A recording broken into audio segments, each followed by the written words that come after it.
Hey guys, welcome back to This Is What I Do with me, Tsiri Zanda. I'm very excited about today's episode. She's one of my absolute favorite authors. I'm so glad she made it to be with us today. Today's guest is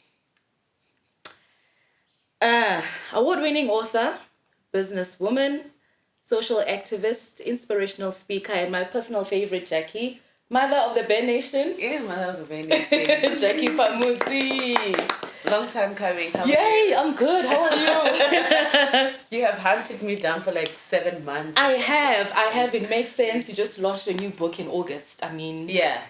how's the tour been? It's been busy. Yeah? I just came back from Cape Town. I'm doing KZN next this weekend. And then I'm doing Free State, and I did Limpopo first. So it's like a lot. But it's going good. To see the Bear Nation is always fun. Yeah. It's always fun. Like to see the people that read your work and Who named them the you. Bear Nation? They did. They named themselves. In fact, if you say Bear Nation, they're like, no, we are the mighty. The mighty. We're like the mighty Bear Nation. Somebody even said to me on Twitter, like, you've got a cult. I'm like, I don't have a cult. You've got a cult following. Like those people, as soon Not as you necessarily a cult, but there's people that will defend you. I've seen it. They do. And they support you. Dude, they do. They do. You've got big support. And you know what? The work speaks. Jackie, 11 books. 11. Like, how do you feel when someone says it out loud? I laugh because I still didn't believe it's 11. I had to take the books and count them. 1, myself. 2, 3, I was 4. like, guys, what do you mean? Like, it's 11. It's 11 books. And it's 11 books with over 100,000 copies being sold. So that's wild. On a life, no? No, I don't. I need babies or a dog or something. Start with the dog. It's a lot of responsibility. Babies are noisy. No. You can't give them back. Wow. No, you can't give them back. I think I love isolation. I've gotten used to being alone. You are best friends now. Yeah, I'm best friends with solitude. I enjoy being alone. And I just love kids when they visit. Yeah, after 2 days, they must go. I'm the same. No, they must go. I'm the same. It's the screaming, the crying, the eating, the cleaning. Neediness. And I'm such a neat freak. Yeah. I am such a neat freak. Everything has to be clean all the time. So if I see anything dirty, I start cleaning. I know people have to go. Or okay, guys, it's enough. You're already looking at. I'm like, guys, don't you have things to do? How far's your Uber? Yeah, can I take you home? I will literally take you home. Don't be that auntie. I am. Don't be that auntie. They know. They already know. They're like, shame. She will only allow us for 2 days, but the 2 days better be the best days. Oh no, 2 days is too long. I'm thinking 3 hours. Yeah, if I'm really not busy. Oh, no. If I'm really not busy, but if it's in between like stuff, I'll be busy. Yeah, during the day they need to go. If they get here at 11, at 5 they must go. Jackie, before anyone becomes a writer, they're obviously a reader. Yeah. So what was young Jackie reading at that time? What sparks were you reading? Or when did the reading and the interest in books, did you have it growing up? I did. I wouldn't call myself a book snob, but I enjoyed. That's why I said I love solitude. I love stealing moments to read. Yeah. And I never loved the literature that was subscribed to us in Shakespeare. high school. I hated it. Let me not. I did not understand a thing. It just didn't make sense to me. Even just how the words are used. And I was like, why do you want to make it so difficult? Yeah, but it's quite confusing. I started reading with Francine Rivers, Redeeming Love. I literally still have like the oldest copy. Probably I'm one of those people who have first edition copies. This is what age now? Who did you bought the book? Who recommended the book? I found it in my biology teacher's class. She was reading it. Okay. And I was like, every time during break, she's sitting in a corner reading that book. I need to steal it. And then eventually I asked her what the book is about, and she told me. And this is probably grade 10 now. But you know, in primary, you just read random books from everywhere. Daniel Steele. Yeah, Daniel Steele. and you're in grade 7, you're looking at Daniel Steele, you know? Jackie, what? Jackie, is it Jackie? Daniel. There's another Jackie Daniels? Is it Daniels? It's Daniels. Yeah. So those people. The there was nothing like Harry Potter in our days. Like it was way. Harry Potter for Spider-Man. No, I was reading like the Jungle Book, those kind of books. Yeah. And remember the magazine 17 used to have like copies of actual books in the magazine. They did. I would always buy that for that reason, to get that free copy. But the first adult book that I remember, maybe that I enjoyed more, was Redeeming Love by Francine Rivers. And I asked my teacher to read it, and she said, if you pass biology. Did I pass biology? No, I hated biology. But so you're not reading. I was like, I'm not understanding these things, but I enjoy history, so I remember stuff like that.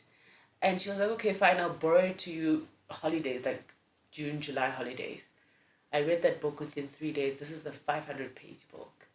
Amazing. And I went back to her, I was like, give me another one. She was there like, no, there's no way you're done. I was like, I can tell everything. But it was that's a in the book fitting enough for someone your age No. at that time to read. It was a girl who was a prostitute. Oh my gosh. And she let you read it. And read it. yeah, it's almost like a Christian book, but it's about a girl who's a prostitute.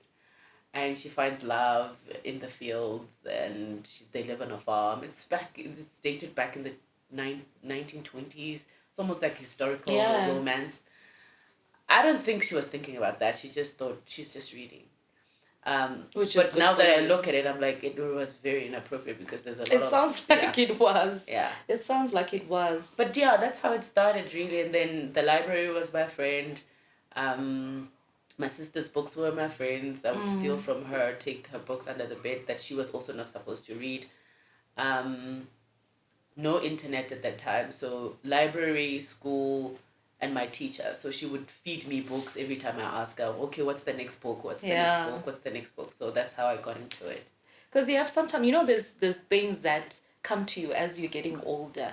But sometimes it's nice to see that there was actually a time when you were in school and you were that person who was interested. But I always marveled at how my dad used to read. He was a reader. He read actual books.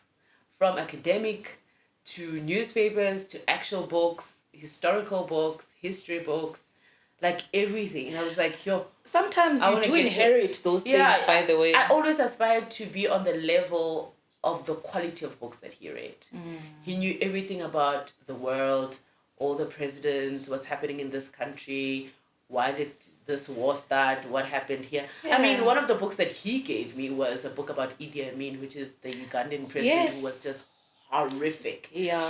And I read that when I was 19, and it's the worst. He let you read it. It's a genocide. It's a genocide. Yeah. I read that when I was 19, if not earlier. Do you think it comes with time? I think it's time, and also your interests are evolving, and you start being interested in current affairs. Obviously, what you're interested at that time influences what you're interested in reading.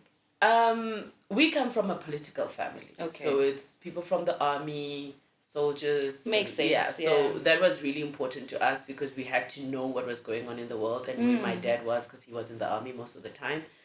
And they probably read a lot there as well. Yeah. So, in fact, it was almost mandatory that you read, so that you know why he's in the army and what he's fighting for and what's happening in the world.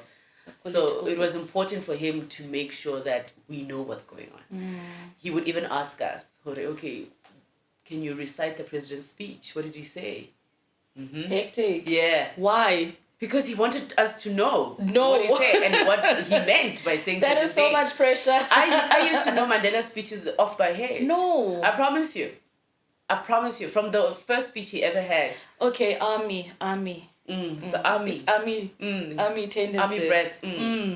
With that said, I mean, growing up, who was that person that you would look at that looked like success, and you would be like, I want to be that. But whatever that was, whoever he or she was, and you look at them and just think, Oh my gosh.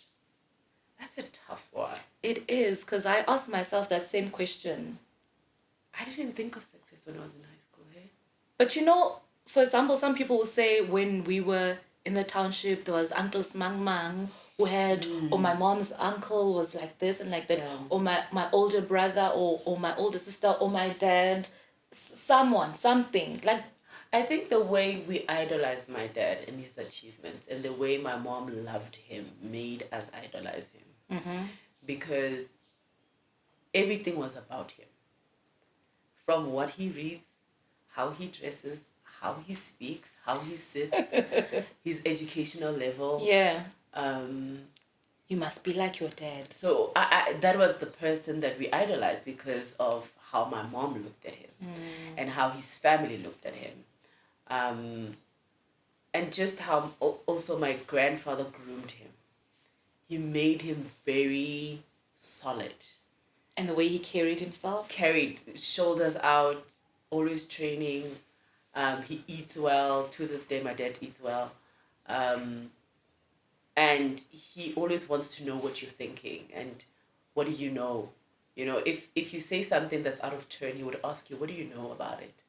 And you have to think, because it's not just a straightforward question. It's like... It's going somewhere. Yeah, it's like, what research have you read to... make such a statement? Yeah, to get to such a conclusion. So what do you know, you know? Yeah. So that's why I try not to say things, because most of the time people don't know what I know. So you've just answered my question. It was your dad. It was my dad. Yeah, it was my dad for sure. You see. Yeah, but from a feminine point of view, my mom was just a princess.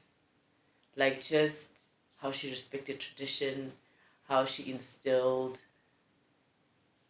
love and care, and just,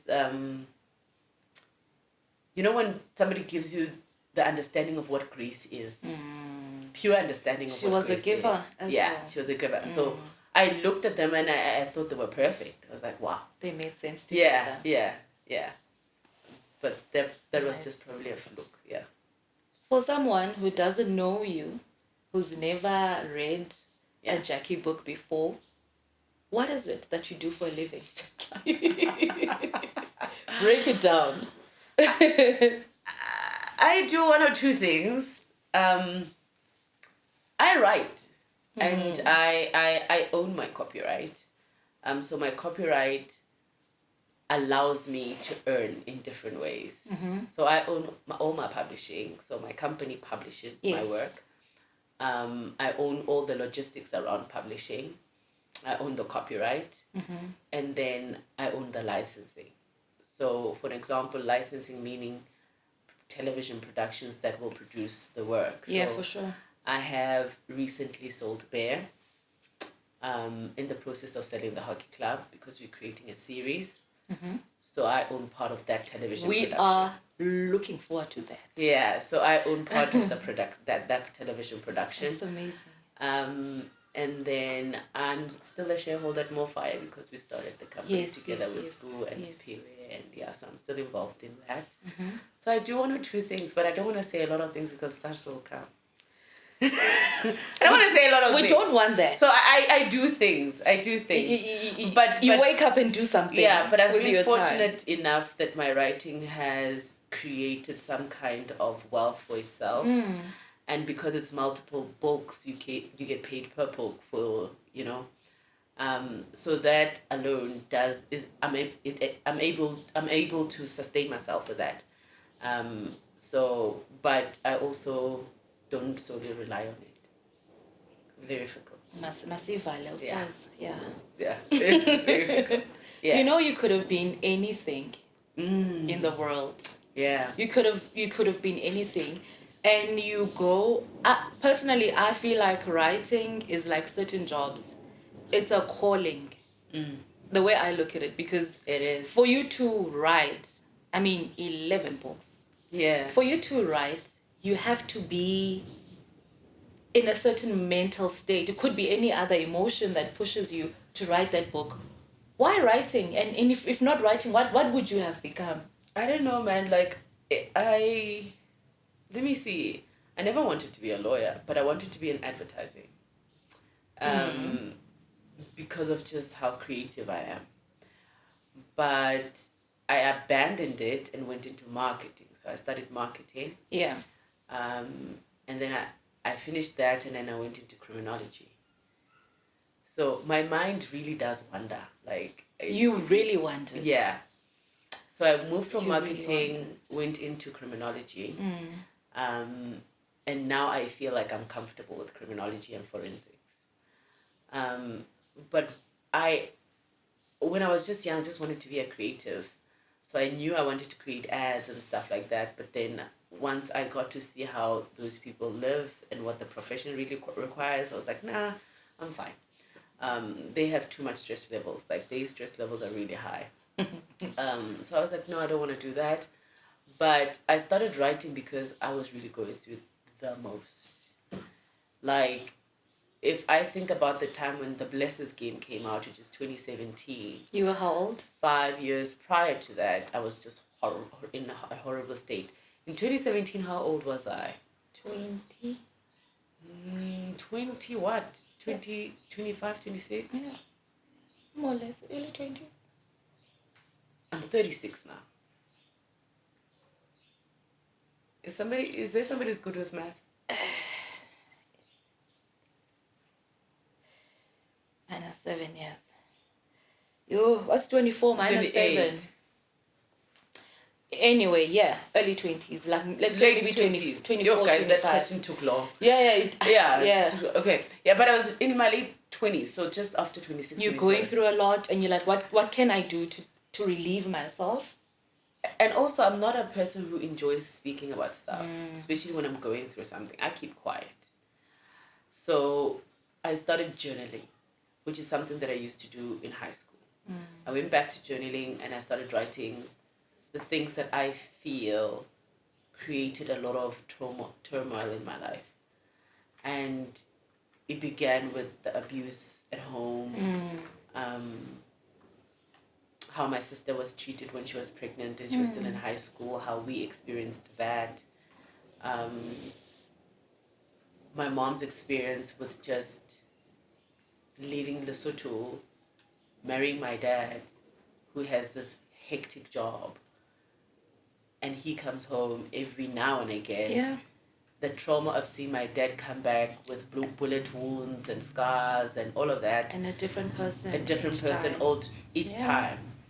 I remember just moments where my mom would clean his scars because there would be knife stab wounds and gun wounds and like you know how it is. And then I started seeing him do that to her.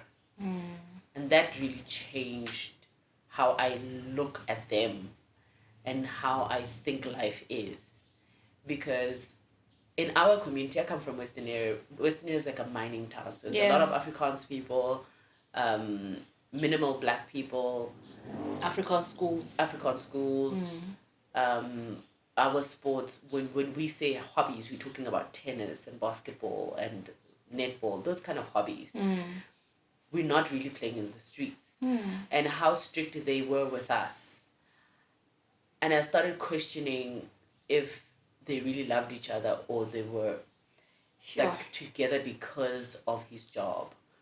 And I started asking, how did they really meet? Why were we even born? Were you asking these questions out loud or to yourself? To myself, because I started seeing how he treated her. So I wanted to understand why she was still there. Is this love? Yes. So I wanted to understand why she was still there. And it started uncovering stuff that I thought were not in me, but they were. And I was like, oh my God, I'm super angry at my dad. I'm super angry at my mom. And also just being angry that I was the one who was taken to boarding school and I was away from my family for a long time. I mean, I was in the Free State and they were in Joburg. And I would only travel like twice a year and only be home for like a week or a weekend. And just going through that loneliness. And you never asked them why?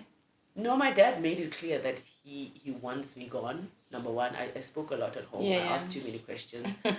Asked too many questions. And I tried to defend my mom every time he beat her up.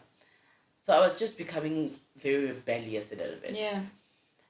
But also my mom wanted me to go because she wanted to protect us from seeing what was really happening. Of which, in retrospect, it helped because I really didn't see a lot. I saw what I saw, but not a lot. And she went through a lot.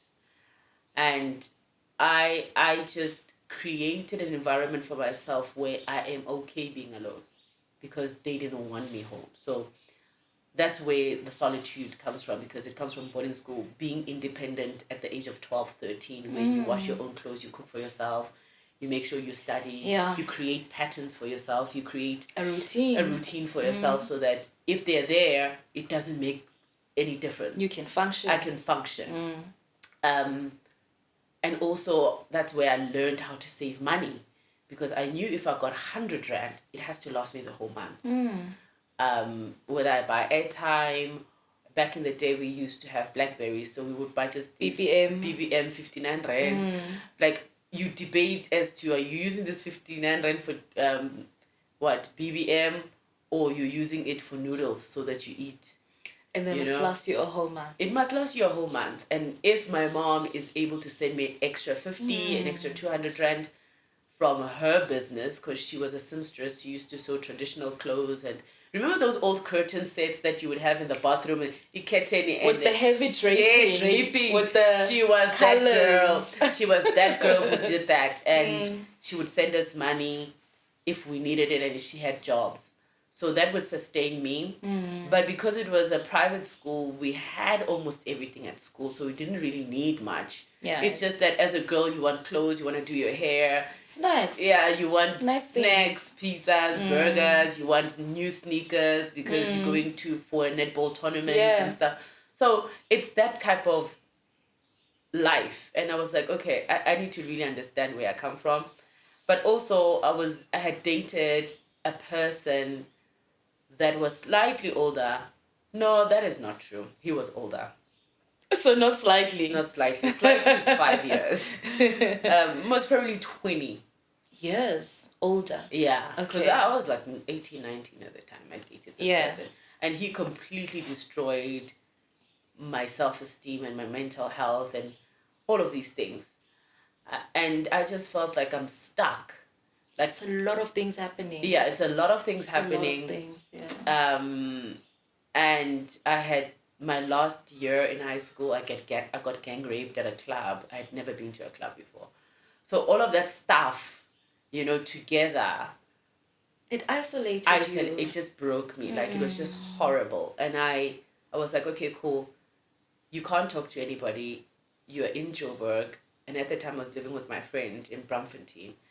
And I was like, nah, I need to start writing stuff. Like, I feel sick, But also, I don't want to load people with things they cannot fix. And I started writing down how I felt, where I come from, who I am, who my family is, how I got here to this state. And then the Blessed Game was born. And I didn't even realize I didn't stop. I remember once the Blessed Game came out, I had probably 300 copies in the boot of my car. And I started selling that from the boot of my car. And I had written pieces that I had placed on Facebook. So you'd market it that way? Yes. Because I was about to ask how is the publishing company born then? Yeah. But we'll get to the publishing company. It's definitely social media. So I would really just give onus to social media for my career. And see people's responses to it. Because the minute I put stuff on social media, people started biting on it. They were like, oh my God, we need to read the actual book. Where is the actual book?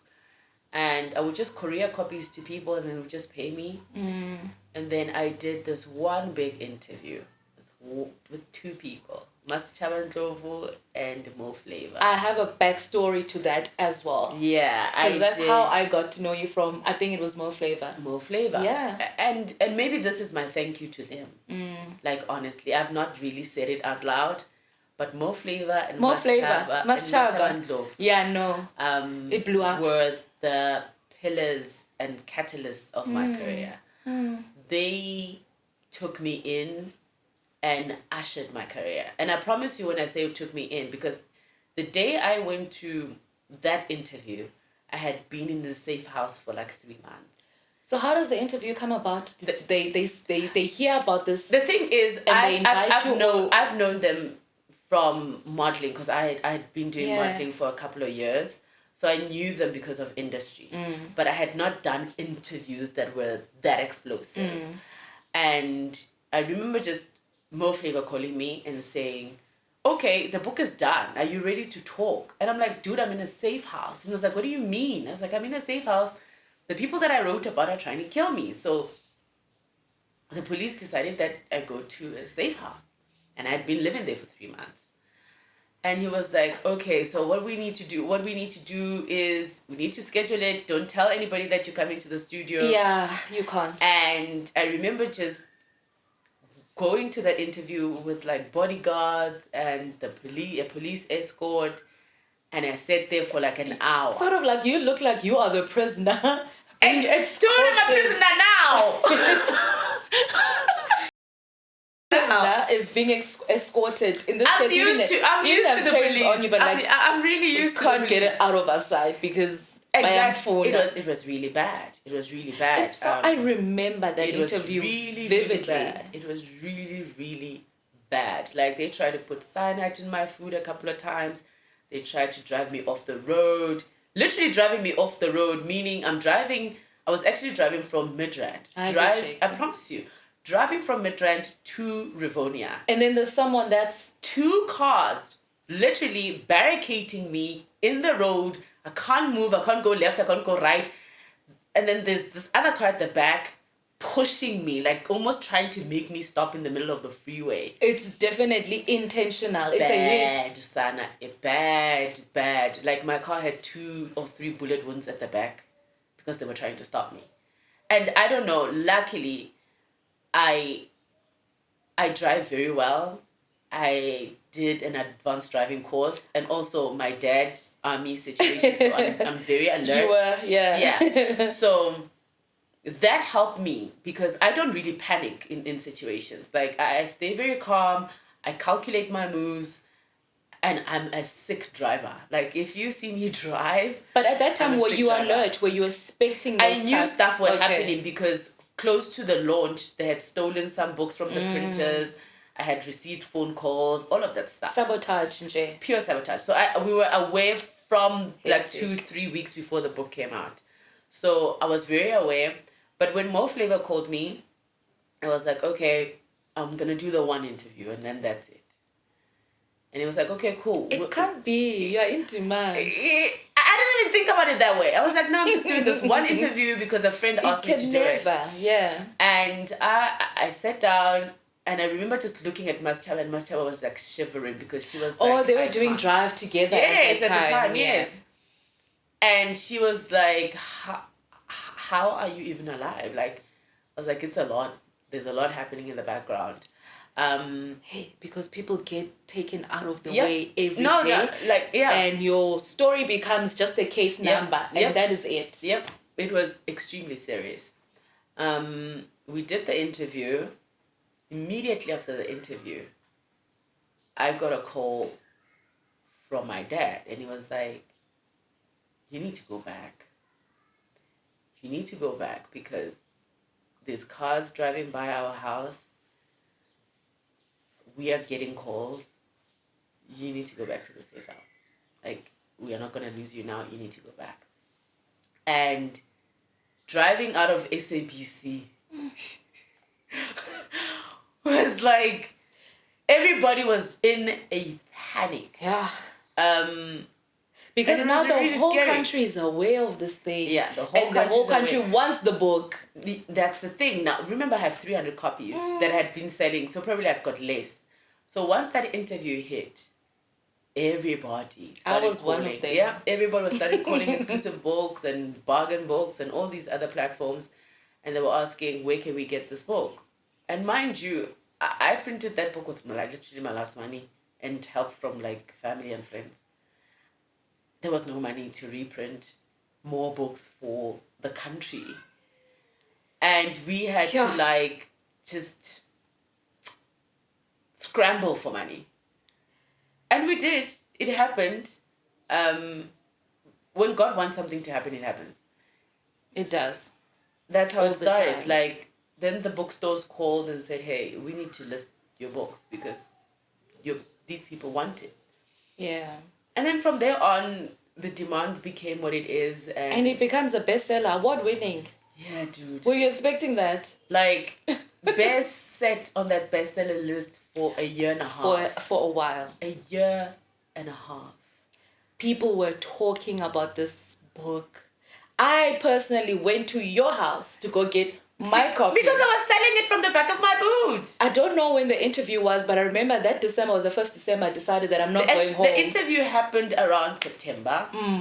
And then I met you around December. It so was 3 months never. later. It was never in stores. I'm like, let me email. It was always sold out. Yeah. Like you would get like 100 copies in one shop. They'll be gone by 2 days. Gone. You know, some people would even think that you manufacture that story so you can sell a book, because this is a movie. I always Did you get people that thought you were lying? Oh no, yeah, for a long time till today, people still say no. That Bear's situation is hectic. Like she's probably lying, and I'm like, for the people who really want to see the truth, like really see it, if they just go to my Facebook, and go back to like 2013, or where you were still raw and I've not deleted anything. It's just there. All of the stuff is still there. I've not deleted it. Check that so out. people are lazy to do research. Yeah. And they just piggyback on whoever says what. They think, oh, she's clout chasing. She's and I'm trying like, to create hype. Just go back, go to my Yeah. Facebook, go back and see what type of life I was living in 2012, 2013, 2014. That would marry the story. Just do that. I've not deleted anything. You have internet, you can do that. Yeah. You know? And then obviously there are people that I lived the life with. They know exactly what happened. Witnesses. They are witnesses. And Yeah. why would people invest so much in trying to kill you if it was not real? I mean, it was a lot. And especially if it's fictional. I Yeah. mean, if it's a lie. There's a lot of Why kill someone There's over a a lot lie? of stories that are centered around blessers. People just don't care. There was something out there that made people look up. It was obvious. It was obvious. It was obvious. It was really obvious. Jackie, why was it so... Why didn't you choose the route of publishing through a publishing house? Why did you want to do it yourself? Oh, no, they rejected my work. Oh, you did send it? Yeah. And they said no? We sent parts of the manuscript to a lot of publishing houses. They rejected it. They said that there's no market for the story. They also didn't like my writing style. They said that it's very graphic. They wanted me to change things in the book and I refused. And then obviously the issue of copyright, I was like, oh, you want to own the story? No, that you can't do that. And they were like, oh, okay, we don't care who you are, bye. And then that was it. And then I was just forced to do it myself. How do you start a publishing company? Register a company. No, I'm asking for real. You register a company like any company. Is there a license you need to have? No. Okay. There's no license. However, I did trademark my work to make sure that nobody uses the word bear or the Blessers game. And then I did trademark this series on its own. 5 books. Yeah, 5 books.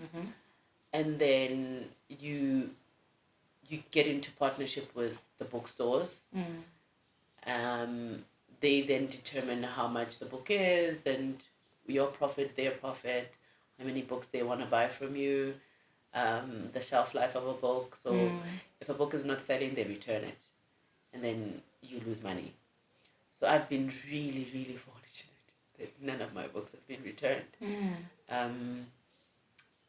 But then you run it like you're selling any other product, you know, whether you're selling hair care or you're selling clothing. Yeah. It's the same business concept. It's just 100% ownership, and then the partnerships with the bookstores. Yeah. You sell it the same way you sell a product, like a clothing item. But looking back, are you glad you did it that way? I think you should be.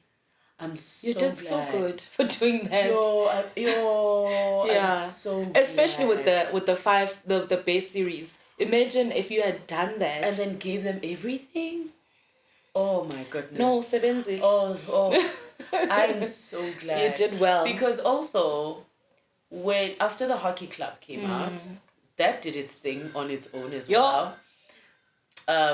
Yeah. Some of the other publishing houses then came back and said, oh no, we see that. The ones that rejected you. Hey, they were like, no, now we, now we see it now. And I was like, no. I was like, now I don't want to do it. I want to complete the Bear series by myself. Yeah.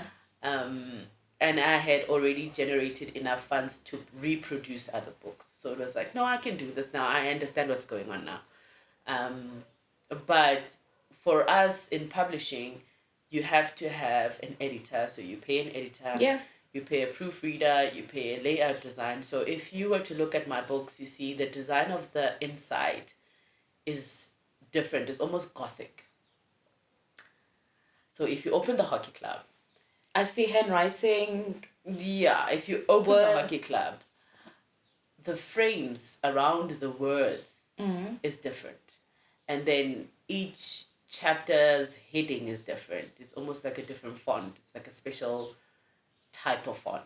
Okay. So those type of things you buy because it's software. Oh, okay. Yeah. No, I see where you're going with it. Yes. Okay. So you've got that. And then you still have to trademark the name of the book. So nobody else can write another book called The Hockey Club. Because you know how people are. Yeah, they steal ideas They all steal the time. ideas all the time. And then you have your graphic designer or your illustrator who designs the book cover. So if you look at The Blesses Game, that was designed by Made to Fly Chamama Lulek, and it was intentional that it looks like that. Because somebody asked me, would I ever change the actual book and do a second edition in terms of just the book design? I was like, Oh, yeah, no. because people do that. Yeah, and Because, change the... exactly. So I was like, no, there's a reason why the covers look like that, because they speak to the writing in the book, you know? So everything is almost like designed to merge the text. Before you open what's inside, the outside gives you an idea what to... So just that alone makes it almost like trademark worthy as well, because there's certain images of the book that you have to protect as well. So if somebody comes out with a book with a girl behind with the back and then there's wording at the back, they'll be like, no, but that's Jackie's style. You can't replica that. Who's advising you to think this far? Because Reading. Nah. As soon as I was aware that I'm going to publishing, there was no publishing book that I was not reading. I read business books. Remember, I also studied marketing, so I was like, okay, let's go back to business books. Let's go back to the laws of trademark. Let's go back to copyright laws. Let's go back to publishing. You know, like what is publishing? Yeah. How do you protect that copyright? And how do you publish? Because other people will say, no, why didn't you do a blog and stuff? I'm like, nah, a blog was not good enough. A book was. It was supposed to almost stand the test of time. But I started reading stuff like that, and thank goodness for my therapist. So you didn't get like a legal advisor? That was later on. Okay. I got a legal advisor when I was doing what? I tweet what I like, because I knew I was going to go to court. And then the hockey club slightly, because of the things that were in the hockey club. Yeah. And then after that, it was really important to always keep a lawyer. Also, okay, I have to ask. I there's no way around it. How do you make money from selling books? Break it down in the simplest way you can. Okay. Because some people look at everything that it takes. Okay, let's take the route that you took, self-publishing and all of that. Now, when someone says, how do you make your money? How does it work? Especially if there's partnerships with... I don't make money from royalties. Okay. Because I own the copyright. So I don't wait for somebody to pay me, right? Understand. So I determine how much the book is. Then the store creates a markup, which is like a 20-25% markup on my original price. So if I say a book is 250, then EB will say, okay, we're adding 40 Rand to that. Oh, okay. Okay. Then when they sell the book, they need to take out 15% VAT. And then they need to take their 25%, and then they give me the remainder.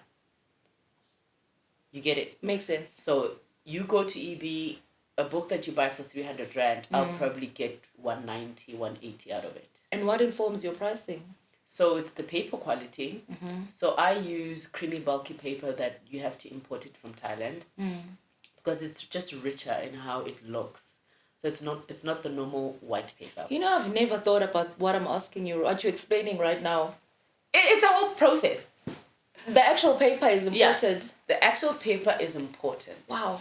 Because I realized when you read a paper that's written on white, your psychology tells you it's academic. So Really? you read quicker. Yeah, and your eyes get tired quicker. I'm going to investigate Yeah, that. your eyes get tired quicker. And also the quality of the paper itself is quite thick.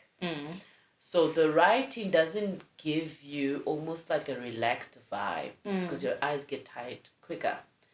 But a creamy, bulky paper is almost brown. So it almost feels like a newspaper. So you relax more. It's just psychological. It's like the book is dim in a bit, it's dimmer than the white. Right? But also, as you read, because the book is big, it relaxes you. It's just the quality of the paper. It's like sleeping on different sheets. There are sheets where you go into the sheets and you're like, these sheets are, but there's a certain type of sheet. If I sleep in that sheet, I feel more relaxed. So it's just how the words and the printing looks better. I love how you even have gone that far. Yeah. That I've never heard anyone explain this. Because I want the reader to experience a different type of feel when they hold the book and feel like they are relaxed. I think now that you're explaining it, we'll be aware of it. I wasn't. A white paper is designed for more academic books. You read through it quickly. And textbooks. It's textbooks. You name it. Yeah. And then a white glossy paper is usually for print, for pictures. So if a book has pictures, it will be on white glossy to protect the color of the pictures. And then if it's creamy, bulky brown paper, it's usually for newspapers, novels, but also the grading of the color of the paper changes from a slightly brown to a darker brown to almost a charcoal brown. And for novels, the standard would be almost like a brown, a very light brown, almost dimming, so that it doesn't hurt your eyes. Because sometimes, all of those things are part of the pricing. Then the type of ink you use for printing is also pricey, because you'll say, okay, you want a charcoal glaze. So when you read the paper, the ink doesn't look black, because black is heavy on the eye. Especially on white. Yes. So black is too heavy on the eye, so it almost looks like a gray dim on the black. So you read it and you think it's black. It's not black. If you put it against the light, it looks gray. So that also is included. And then the page number, how big the book is, how many pages it needs, and then the cover itself, how thick the cover is so that it doesn't bend or the bigger the book, the more expensive it is. So if you look at some books and you touch the cover and you feel how thick the actual cover is, you will see that with the ink that they used, it's ink that will not penetrate the page. So you open up the cover. I'm never going to look at reading the same again. It's not. There's so much that goes into it. So you open the book, you look at the type of ink, and you're like, okay, if we use this ink, how expensive is it? How thick is the cover? Will the cover bend? If you're adding a matte finish on the cover, or you're adding a glossy finish? Yeah, because books tend to bend. Yeah, so if it bends, it's a cheaper book because they didn't invest in a thicker paper. So all of those things is money. And then we are book quality critics because of what you just said. And then you think about the volume. So it's mass production. So how many books are you printing? You're printing 1,000, 5,000, 20,000, 100,000. So I print anything between 5,000 to 15,000 in the first batch. Okay. And then once it starts selling, I increase the volume. But my standard is definitely 5,000 copies to begin with. The publishing company, Phamotse & Co. Do you also now provide services to other upcoming authors? I mean, what other services are you offering? I do, but I mostly do that with universities. Okay. So universities have publishing press. So they scholars would then ask advice for me, and then I would give it, and then they would pay me. Oh, okay. So the university would say, okay, we've got 15 students who want to write a journal or prepare to start a newspaper or whatever. Like, the school newspapers. And then I'll say, okay, we've got 15, let's get them on Zoom. I'll teach them on Zoom. This is my fee for a week or 2 weeks or however long they need. If they want me to create like almost a master class. Then it's a once-off. You pay the master class. You're in a class 2 hours. We discuss it the way that I'm sitting with you now. We go through what they want to do. Some students will say, no, I want to just journal. I want to write a novel. I want to learn how to do research to write a biography. And then like, okay, research for a biography is different. This is how it's done. And then another person will be like, I want to be a ghostwriter. How do I do that? How do I write stories that will sound like a novella or a series or just short stories? Yeah. How do I compile that? So it's stuff like that.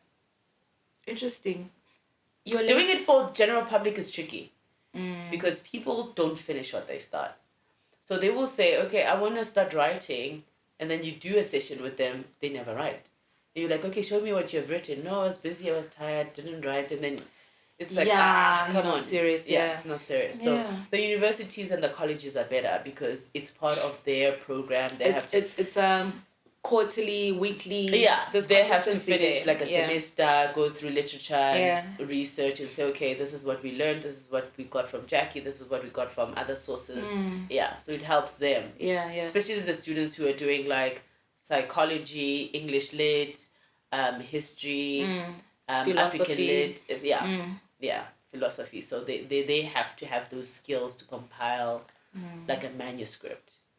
Your latest book, Tea Merchant, is out, and you started touring in August. Yes. I want to ask you why now with this book? I don't know if you've done it before, but why do you choose to publish it through Penguin instead of your own? I was like, yeah. So what happened there? So Penguin had wanted to work with me for the longest time. They are one of the people who rejected me. Okay. Do you tell them every time? Yes, I will always. They must never forget. Yes. They reached out last year, which is 2023. They wanted to see what manuscripts I had and what type of work now that I want to do after the Bear series. And I said, okay, fine. I've got something. I think you'll like it, and it's very different. It's a crime thriller, but romance. Like a romance crime thriller. But I wanted to create a 3-part series, but I changed my mind. I made it a 2-part series. But it's just the relationship of working with the different publisher. It's also one of those things that I had promised myself that I would do. I was like, okay, cool. Try it out. I'll try it, but on my terms. So I will scrutinize the contract like a crazy hawk until I get what I want. Have to. But I think I had built a career big enough for me to be able to negotiate. And they were open to those negotiations. I mean, after such a big series, that you can't be messed around like that. No, I knew my story now. I knew the ins and outs of publishing. I knew how to do things myself. So I was not going there begging, But also, I wanted to relieve some responsibility from what I was doing. Like, I was really doing a lot. Like, I had planned my own launches and events and touring. But you have a team. Now I have a solid team. So there is a PR team, there is a touring team, and then there's the publishing team. So they help me. I don't have to do all of that stuff myself. Because when I was self-publishing, I did that stuff myself. All of the stuff, all the touring I did myself. That would be booking accommodation and flights and travel, events, launches. It was just too much. And remember how. Yeah, how it was just too much. And then luckily I also had the help of my friends. So Tuli George helped me. To get things moving, And because when I am writing, my sleeping patterns are off. I don't have time to answer the phone at 8, at 10 o'clock in the morning. I'm sleeping. I just slept at 5, So I had to have someone who would answer those calls and emails and Tuli really helped me with that. So, now with Penguin, I have a dedicated team to make sure now I'm in the right place at the right time. I have writing time. I have... So this is the first time ever? Yeah. From all the 11 books. Yeah, this is the first book I published wow. with a traditional publisher. It's different, ne? Very different. Yeah, you are relaxed. I'm more relaxed. You can see I'm like super chill.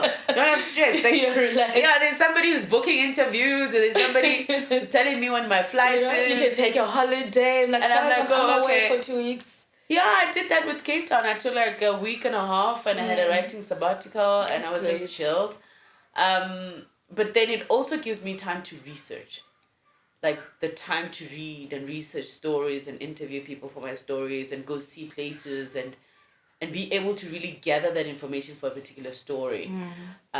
People underestimate the amount of research you have to do before you start writing, especially if you're writing books like mine. Like it just doesn't come out of a whim, you know. Yeah. The amount of people that you have to see, the places you have to go, information you have to get, documents that you have to get to make sure that your story is like solid. So that takes a while. That's a good 6-7 months of just pure collecting data. And then you still need another 8-7 months to write, just to purely write. What's your writing process? Like how do you prepare yourself? I shut down. That's the first thing. And I'm how do you off think social of a media. topic? Like how do you, in your head, where you I don't want to know. go I don't with know. every book? With every book, those books have been gifts to me. I dream about them. I promise you. I dreamt about the hockey club and what needs to be in the hockey club. I dreamt about ego. I dreamt about I tweet what I like. Liwa. All of it. I dream about it I already know the next 2 books Please, that I'm writing your after ancestors this. are working. They're really working overtime. I promise you, Over. those people are working overtime because I would have a consistent dream about a topic for like 2-3 weeks, and then I start writing it down, and then character names start, And a book comes out. and a book comes out, and then I'm like, oh, I dreamt about this, but now I You see need why I real say it's a information. gift? It's really a gift. There is no way. It's really a gift. It's like people who do music. Like music doesn't just come. You have to hear the melody and the sound and the words and Feel you have to feel it. It's like a whole vibration. And if you're off that equilibrium, you're off. That's why people get writer's block and like nothing is coming. Once I start feeling that, I isolate. I'm like, okay, no alcohol, no sex, no people. Know what? Yeah. Sorry? No, I'm telling you I the can truth. hear you. Know what? I'm telling you the truth. No, I'm very extreme. I You promise are so extreme. I'm So wait, if extreme. you are in a relationship at that time, umntana bantu, no affection, No, they came into my life knowing. Sana give me space. I tell you, I'm like, No, Jackie. no, I say it. That's why I enjoy my home because it's designed for a No, person he who can't writes. visit. No, he can't. Sissy. I only meet you for coffee, which is an hour and a half. Wow. I don't meet you in a place where it's compromising, where you will be rubbing my and they thighs. stick around? Yeah, they do. The love is good. The love is good. The love is good. But I'm very clear. Yeah. And I'm saying this on a serious note because writers struggle with really writing good material because of distractions. So if I'm not distracted, I really think And there's clearly. a lot that comes with the person spending time with you. You Yes. start thinking about their problems, Yeah, what you want- they said. It takes away I- from creativity. It does. That's why people go on writing sabbaticals. They stay in studios for a long time without people. They stay at home for a long time without people because it's the responsibility of life. Everything happens every day. You don't want to be part and parcel of every little problem. You want to be able to cut out everyone and isolate. And when I write, I know how heavy the topics that I'm writing about are. I need to respect that time to also regulate myself. You know, so yes, for sure, there's no alcohol. I don't drink when I'm writing. I don't have sex. I don't interact with people, not even friends or family. Even if somebody dies, I don't go to a funeral when I'm writing. I don't because it will throw my emotional equilibrium off. I'll be depressed and sad and crying for 2-3 weeks. I don't have the 2-3 weeks. Okay, makes I don't. sense, but... I'll only go to a funeral if it's my dad, like very close. But auntie or extended family, I send what I send. And then you've explained this to them. They know. They understand. And I hope when they watch this interview, they get it. Guys, she's just trying to be true. I really, the story. I promise you. I Wow. promise you. isolate I'm sure it so took a while for badly. them to They didn't get it. Even my friends now, they still struggle. They're like, the minute I start I'm getting writing, married, my friend. You're not coming to my I'm wedding. not. No, Jackie. I promise you, I've not. In fact, last year I didn't go to 2 weddings. And my friend had a baby. I only saw the baby like 8 months later. Mm-hmm. But I sent gifts. I guess I sent gifts. I'm a good aunt. I sent gifts. A video call. That's Okay. enough. I don't want physical contact that strips away my energy. Because to write what I write, you have to be in a certain space. And it's so easy to be distracted. Yeah. Like even a TV. Do you watch TV? No. I play jazz. I get it. I play jazz. Because you'd watch something and you start... I don't know what people are watching on TV now. Don't know the new shows, know nothing. I know in December I'll catch up. It's not important. And what inspires the children's books? What's the process with that? I needed a break from the hectic stuff that I write. After writing Lewa, I was just traumatized. And then nieces and nephews inspired. And I was like, where does my joy come from? I was like, joy comes from children, the innocence, the purity. And I was like, okay, let's see what I can do with my creative brain. Let's go into children's books. And I did that. And I loved it. What do you talk about? So with the kids? children's books, it was to almost educate them about their bodies. Okay. How to communicate if any assault happens. Mm-hmm. If they are touched. Very important. If they are touched inappropriately, if an elder does. Yeah. So the first book is about inappropriate gestures, and it's called Red Apples. Red apples symbolizing a woman's private parts, to say, okay, how do we educate kids about this? And I use it using fruits to say, how would a child explain... Symbols they can remember. Yeah, exactly. Symbols that they can remember. And then the second one speaks about food disorders. Children eat a lot of bad food because of parents. If you feed a child a burger every day and a pizza every weekend, sugar every day... And they love McDonald's. Yeah, but it creates eating You just disorders. gotta say no. It creates eating disorders where a child only wants to eat sugar and they can't function at school. Brain development is not happening as it should. The physical structure is not as good. The bones is not growing they're not growing as they should. And they get lethargic, they get tired, they can't do sports. And you're like, no, but we are all like this in the family. It's like, no, you've been feeding the child It the makes wrong sense. food. It makes sense. So it teaches children how to articulate what they desire in food and how food helps them. And how's the reception been? It's been great. Parents. Like, the thing is, with Bear, the parents that came from Bear bought the children's books because it was like, when I'm reading my adult books, I don't want you sneaking into the hockey club reading what I'm reading. So I'm going to buy you the children's Kill two birds. books. Yeah, so that really helped. Yeah. And then you get people who enjoy reading books to their children. They just grab a book and read it because of the content it has. So I think I've created an audience for myself. Gift ideas. Yeah. Like, you think of the books that your children are reading and how those books are going to help. What's the age group that you're targeting with the kids? It's between the age of 5 and 9. Okay. But a book is a book. A child can read anything. No, it's a good age to remember what the message is. Yeah, just to remember, yeah. So if you read in the beginning, the child won't be able to read for themselves. So you read with the child, and eventually when they do understand, you read with them. And then they read for themselves later on. But it's a good book to have to consistently remind them of certain things, certain topics, to say, hey, if Uncle so-and-so touches you this way, if this aunt does this, if this friend does this, it's wrong. Like, remember, because there's a lot of adults who are walking around. Yeah, it has. There's so many grown adults who got molested from the age of 5. They didn't even know what it meant. They didn't know what was happening. No one. And I know it's an uncomfortable it conversation. Parents don't want to start conversations like that early. But would you rather give your child the knowledge to express so that they tell you if something is wrong, or bar them from that information to a point where you only find out when they're 16? And like, for the last 10 years, this child has been getting molested. Honestly, this type of books needs to be in the primary, high school curriculum. I mean, I used the most sensitive language. Nothing's explicit. I spoke to a couple of teachers who also aided, and I spoke to a psychologist who also aided to say, okay, this is the language that we use with children this age, because I had not written for children before.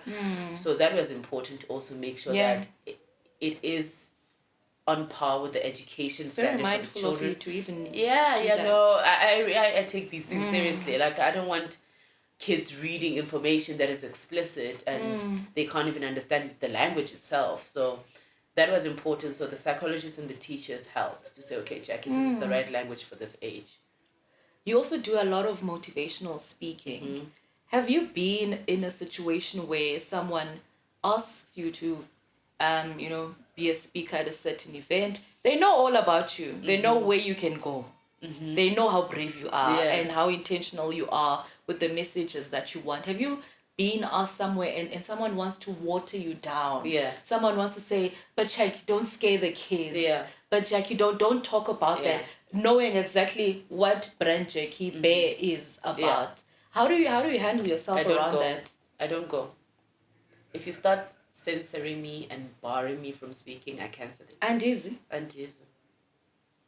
And I'm very clear on it, because I'm very firm on what I believe in, and I believe in what I wrote. And let me deliver it the way I want. Let me deliver it. The children will respond, or the adults will respond. And also, I'm very mindful of spaces. So if I go to a high school, obviously the language changes. If I go to a school in the township, the language changes. If you go to a private school, the language changes. If you go to a university, the language changes, because university, you're dealing with academics. They can understand what you're saying, and they're more open to really hear what you're saying. But with younger children, like grade 10, grade 11, grade 12, you speak to them as you would speak to your own sisters and siblings, to say, guys, can we talk about these boyfriends, the sugar daddies? Can we talk about HIV? Can we talk about rape? Can we talk about principals raping children in schools? So you open the conversation differently. Yes, very important, that one. With each environment, you open the conversation differently, because I'm not going to sit at a high school and recite a whole case study. Don't go there. No. Stick to this. So the language and the type of and how you speak to them changes, and the information you give them changes, but it's still the same thing. But the minute you start saying, you cannot say this, you can't mention this, I don't go.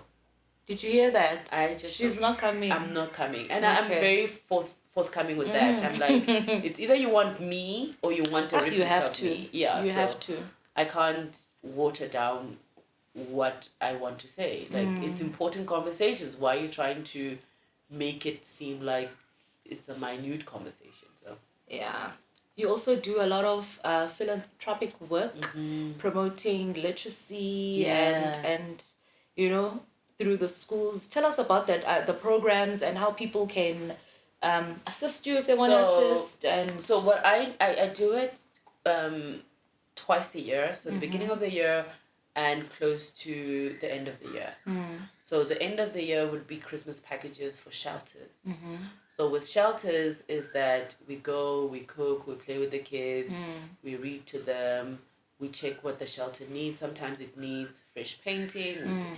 We get paint, we revamp it. We get books from hospice as well. They donate some of the books that have been given away. And then we go fill up the libraries in those areas. And then with the schools, which is the high schools, so I would just normally choose high schools randomly. I'd go visit them and see how their library looks like, what they need. And then we'll find a carpenter who will build little bookshelves for them, and we stock up the bookshelves. And this is twice a year? Twice a year. Okay. So anyone who wants to anybody who wants to partake, they can donate books, whatever books that they have. They can drop it off at our offices, or they can drop it off at Penguin in Midrand. And then once the cycle to go donate the books comes, we deliver the books. So we choose a shelter and we choose a school. So it's always a school, and then we choose a shelter. So yeah. Jackie, all mothers have a favorite child. Yeah. In your case, you have 11 I've got a children. Yeah. Tell us and why.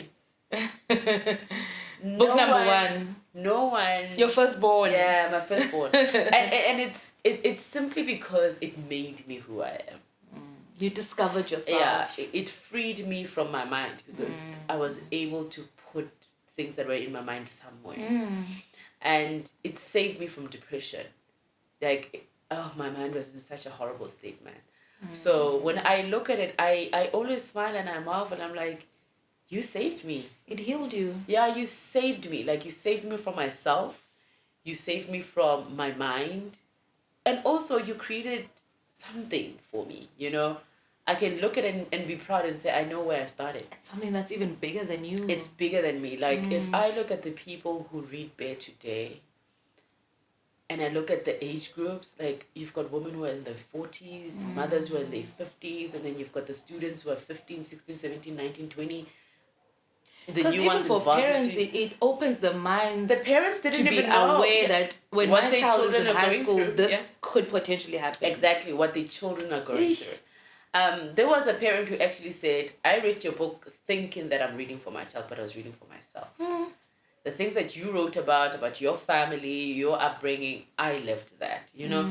So I'm just so glad that it's so transgenerational that I can't even put a certain audience to it because everybody reads it. You've got dads and brothers, and then you've got the gay boys who love it. And then you just have the girls who just cherish it. The market as well. is big. It's endless. Yeah, So it's endless. I just really can't even place an audience for Bear. I don't.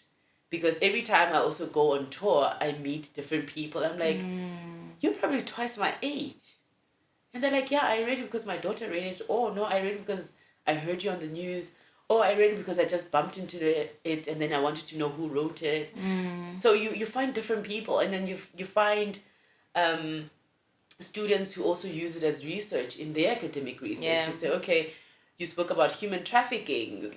We are doing a case study about human trafficking. So we used the hockey club, and we used Ego, and we used Curtain Call. And I'm like, damn. And then you've got religious groups who are using it for their religious reasons. Religious groups. Yeah. Remember there are people who are studying like Theology. And sociology. They use it. Wow. And I was like, damn. I I saw that in University of Limpopo. And this professor said, oh no, I'm using it for research in my class because you spoke about organ sales, and you spoke about spirituality, and you spoke about the infusion of that in society. Sana, you are speaking things into existence. DDK's right now. Yeah. Blesser's game. I'm sorry, the hockey club. Hockey club, yeah. It's exactly all of that. And the hockey club came out 2018. It's exactly all of that. Exactly that. So when you look at the Diddy case and you look at how many people will be implicated and what he has done, it's a lot, you know. And I'm so grateful for Cassie, because if she didn't speak, it takes one person. It takes one person. And it takes one Look person. at how many have been coming out. They will come out. And especially now that he's locked up. They're feeling safe and they're speaking. Exactly. So the hockey club was designed for such environments, for people to be able to speak up. We just need one person to say something. But also to give victims comfort so that they know it didn't happen to them alone. You're not alone. You know? So I can't wait for South Africans to start honestly speaking. There's a lot to speak about in South Africans. We can't hide. And Jackie, you're going to live in a safe house your whole life at this rate. I've accepted that. I'm already on house arrest. That doesn't faze me.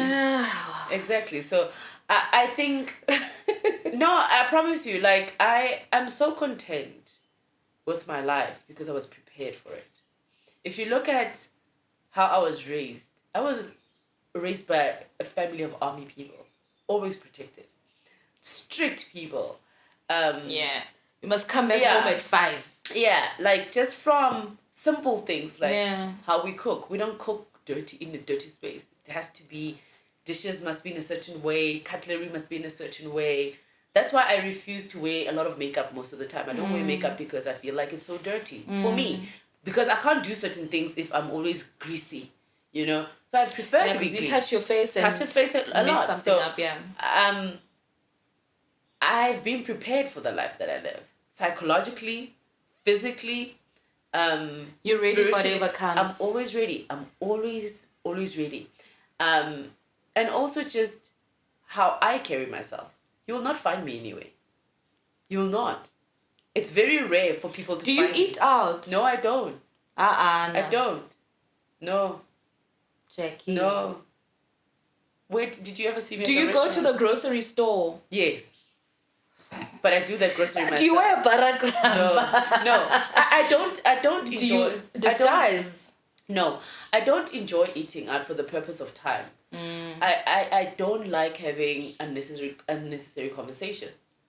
I'm not one to sit at a restaurant and just drink. I don't see the value in it. And I hate being sick. Alcohol makes me sick. I promise you. If I drink more than 2 glasses, I'm very sick the following day. Good on you to know that and know your so limits. I know my limits. If I were to celebrate, I will have 1 glass of wine, 1 glass of whiskey, and that's it. I will not go 3, 4, 5 carry pack. A slightly 6 to 6. No, I don't do that. I hardly get drunk. You'll never find me drunk. Right. Never find me drunk. But also, it's just the lifestyle that I enjoy. I enjoy the peace that comes with solitude. I enjoy... You know where you find your happiness. Yes, my happiness is truly that. I'm a homebody. I enjoy being home. I'm a lazy person. Dressing up and going to restaurants, I don't like that stuff.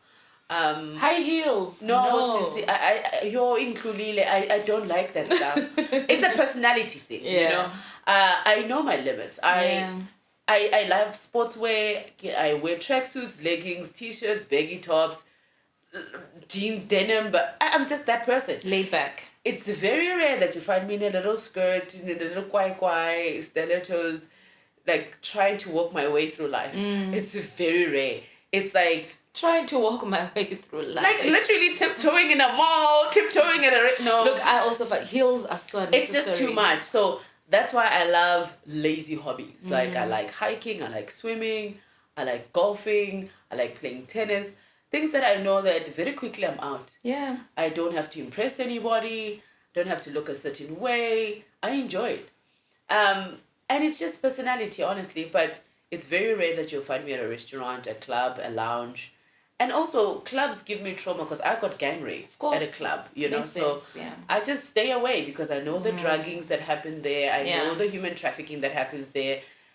And I just find... It can't be fun. It can't be fun anymore. It can't be fun anymore. And I just don't like noise. Like, I can't be sitting in a club for 5 hours. The noise, I just can't. That's why I play jazz and classical music and R&B. And the moment the volume gets to a certain level, I'm like... Hey, I'm not supposed to be here. No, I'm not supposed to be here. Not that I don't play my piano, not that I don't play Afro beats or house. I do. But not that level. Sparingly. With speakers this big. Sparingly. Sparingly. I play 5, 6 songs and I'm out. After I don't play the whole album. I don't. But sparingly. But it's just a personality thing. Yeah, it is. And also growth, man. I'm not 25 anymore. Yeah. Like I'm 36. No. So I enjoy my space. I enjoy the things that I do. I enjoy a small circle of friends.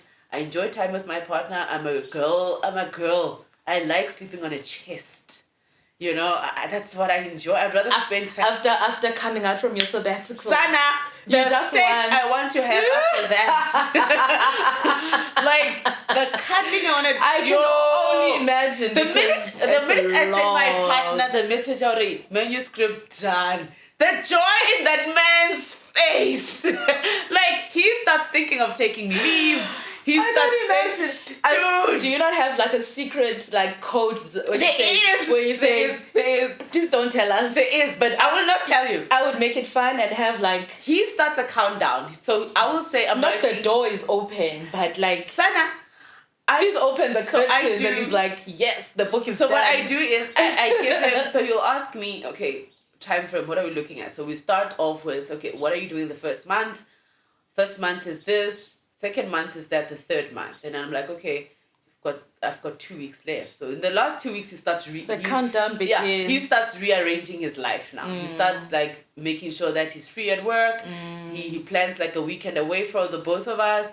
And then... Jeez, it's a long distance relationship. So he starts planning and saying, okay, for the next 2 weeks when she's here, I need to have planned this. I need to have done this. And I'm like, you better shave.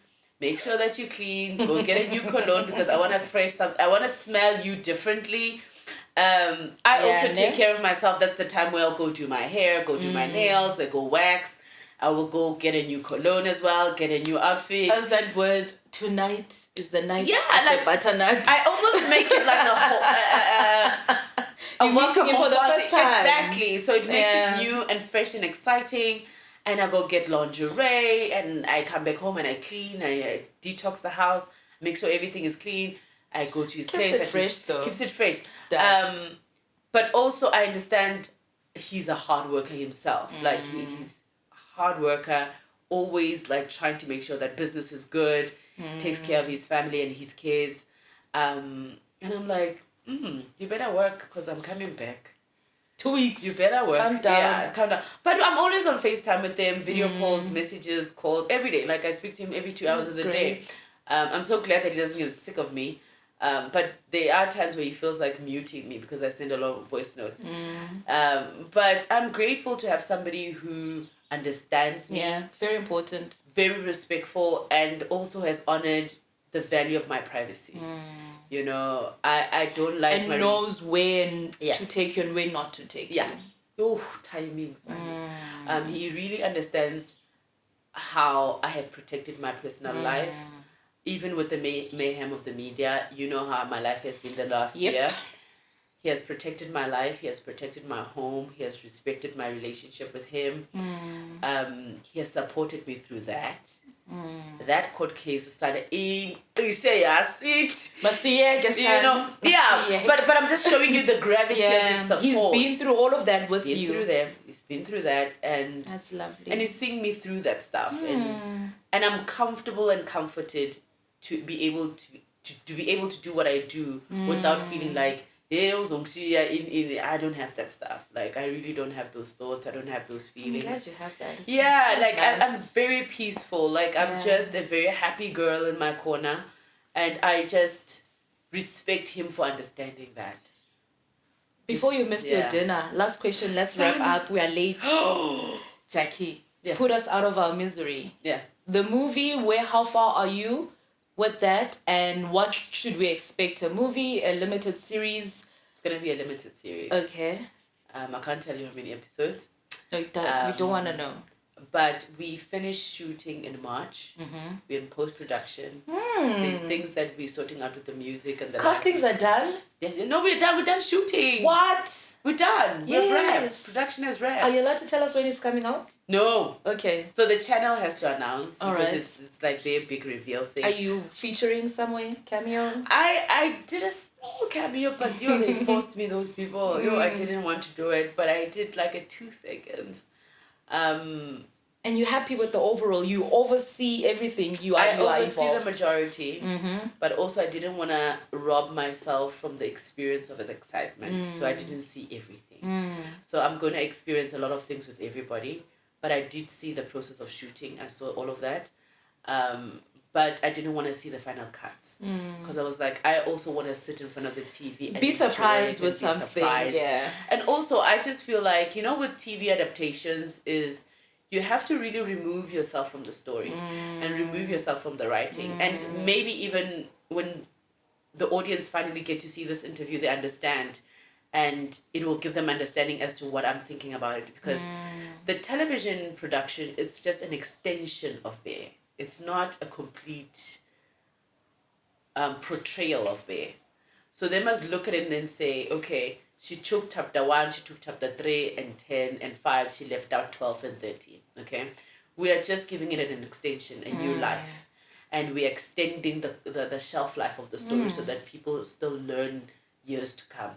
However, yes, it's still going to be named Bear the Blessed Game. Treasure, still treasure. Treasure, still treasure. The names are still the same. We shot it in Western area. We shot it in Sandton and Cape Town. And nice. we made sure that the locations that are in the book are the locations. So we didn't copy and paste locations. We can't wait. And I'm just very, very elated and very excited that they see their favorite characters. Yeah. And I just hope they go back to the books and read the books and go watch the show. What does Tim look like? How does Tim look like? How does Daphne look like? My goodness. How does Paul look like? Dinte, Treasure's mom, Treasure's dad, But I'm very excited and I'm very proud that I was able to protect Bear all those years to now create a television show. Definitely. For it. And it's going to be beautiful. and I don't want to rate it because I want the audience to love it the way they love it. Yeah. But a disclaimer would be not to expect a full replica because it is television. So television is purely an extension of the work itself. But I'm very proud of it. I'm very happy. It took us 3 years to get to this point, like 3 years. 3 years. It took us 3 years, like just contracts, casting, locations, finances, all of that stuff. And also me changing my mind a lot because I'm like, do I want it? Do I not want it? Is it the right time? Like, what does the TV landscape look like, you know? Is it necessary? Is it necessary? For us to take this? Yeah. But also, are you going to pay me my money? The money that I want?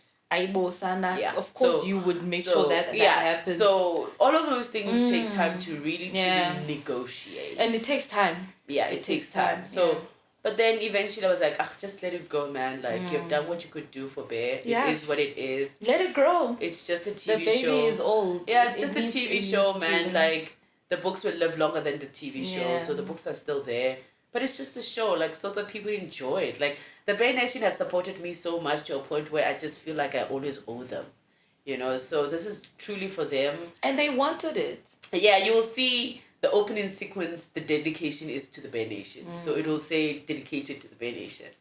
And I'm like, those people really pulled through for me. They like, did. So I mean, I can only do this for them. Like, I love them and respect them very, very much. Like, yeah, those people did a lot. You just did what my final question was going to be. Is there anything else you want to share with your Bear Nation? Anything else? Oh, no, more books. You didn't touch on that you...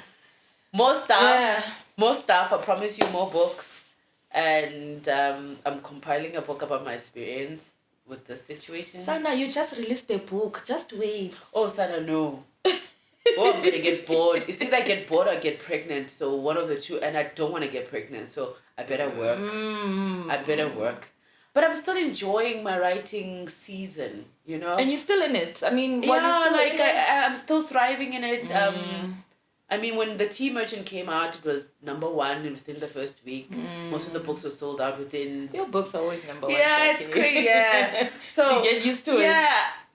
It surprises me when I go into the store. And I'm like, nah, this book just came out yesterday. But I almost anticipated because I know how much the Bear Nation love the books. Yep. You know? But I'm grateful that they do love it to a point of consistency. Because sometimes people love it and then they drop you, and then they love you and then they drop you. So they've been very consistent. throw in. No, Shem, they've been so consistent. No. Those kids, they've been so consistent. Yeah. And I truly love them. I love them and they know that. But I'm definitely working on the next book. I'm finishing marketing plans for the series, so my work with that's why I'm in between provinces trying to make sure that is done correctly. Yeah. But I also have got like school exams, Eunice's sitting here, I've got like assignments and stuff. And, yeah, but I'm just living, you know? Like I dedicated this season of my life to just living. I'm gonna write, gonna study, like I always do. Like education never ends. But the TV stuff is really fun. And I want to see if I will turn Leo into a TV show as well and turn T-Mish into the TV show as well. I'm already negotiating contracts for that. So I'm just like a working girl. You are one of the hardest working people I know. Yeah, like when it comes to publishing, like I'm a beast. I know you work. Yeah, I push it because I really love it. Like, and I also understand. Does it feel like work? Yeah, when I have to do invoices, okay, and it's like and meetings and lawyers, and I'm like, nah, guys. But the moment I open my laptop and I see manuscript, I forget. I'm like just in my own zone. But I love publishing. You know, I see what it does for me, and what it does for other people. You know, when you walk into a room and somebody says, your book changed my daughter's life. Your book changed my son's life. Your book changed me as a mother. Your book changed me as a father because I was struggling with my girls. Or I was just struggling to communicate with them. Yeah, so all of those things bring value to what you do. And then you see the academic credits, you know, when universities send you letters, say, hey, your work has been featured in these that and feels that. good. And it's like, damn. And it's like, I did that. Damn, I did that. And then with awards and stuff, it's like, oh, okay, there's an award ceremony. Oh, you're nominated. Oh, great, you won. Okay, cool. Put Some it you can't even make it. Some I can't even make. I couldn't make it to like 2 that they have to like courier it to me. I was like, oh guys, I'm at home. Thank you. Thanks, you know. But I don't really place my work on those and that stuff, like because I know they're fickle, and I also know people buy awards, and I also know people choose who they want to give awards to. So to those institutions that still value the actual literature and they give it to the people who really deserve it, kudos to them. But I don't place my worth or value of my writing in that stuff. I look at the people, like the DMs I get, the letters that I get, the conversations that I have with people when I meet them. And I'm like, yeah, there's value in literature. There's value in storytelling. There's value in telling your story. There's value in the writing. But there's also value in how people always remember the one story. Like, out of all of the books that I've written, people always go back to Treasure. And I'm like, but I've written Liwa. I've written The Tea Merchant. I've written I Treat I'm What the I Like. same. They're like, no, but Treasure. And I'm like, damn. Okay, I've read 3. I need to catch up. You need, so you read The Blessed Game, Hockey Club, Ego. You need Mercy and Curtain Call. Yeah, and Tea Merchant. Liwa. I know when I read about Liwa, I was like, okay, I want to read this, but can you do like what do you call when the book talks back to you? What do you call it? Audiobook. Yeah, do you have that? It's so expensive. It is so in your own voice. Would you prepare to do that? Absolutely not. I hate the sound of. I don't even listen to my own voice notes. Like, I would send you a voice note and never play it back. Even when I'm like, damn, what did I say in that voice note? The minute I start playing, I'm like, why do you speak like that? Like, why do you Who speak is like that? I'm like, you actually stuttered there. Or you said that word wrong. I would love an audiobook, because lately, the older I get, the harder it is to quiet down the mind. But I don't think I'll ever do audiobooks for the books. Simply because I want you to visualize the book yourself. And the books are always better than movies, better than... You have to train your mind to visualize and receive the information. Let it wander and travel and just put you wonder there at that moment. And just wonder. Yeah. And I want people to hold the book so that they can give it to the next generation. Audiobooks will get lost in time, I promise you. Simply because people fight over copyright of music and sound and things are removed from streaming platforms and streaming platforms change their policies and stuff. Those things will disappear.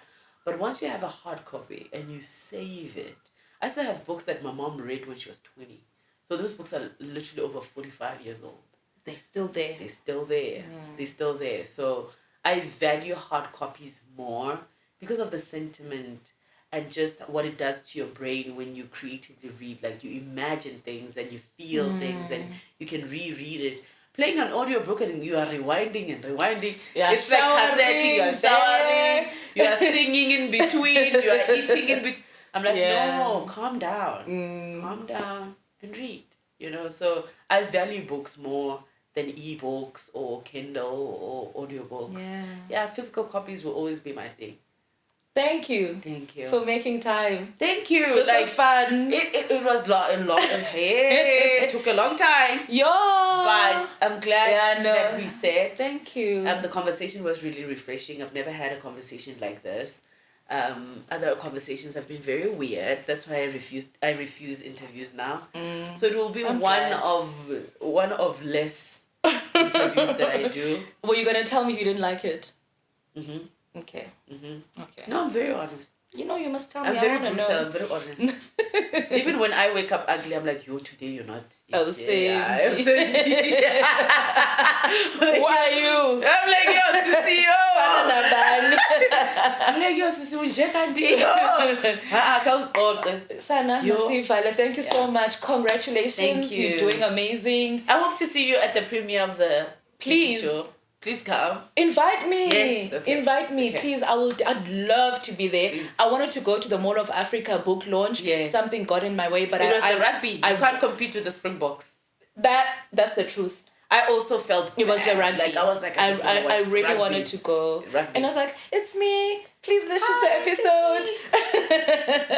Thank you so much. But thank Jackie. you, man. Like I thank you guys for keeping our narrative going, keeping our stories alive, and just like valuing what we do, you know. So thank you. Like I enjoyed the interview. Like it was really, really nice. Thank you. Guys, it's a wrap. Thank you so much. Please do subscribe, comment. You want to hear what you think about the episodes. Yeah, let's chat soon. That's a wrap.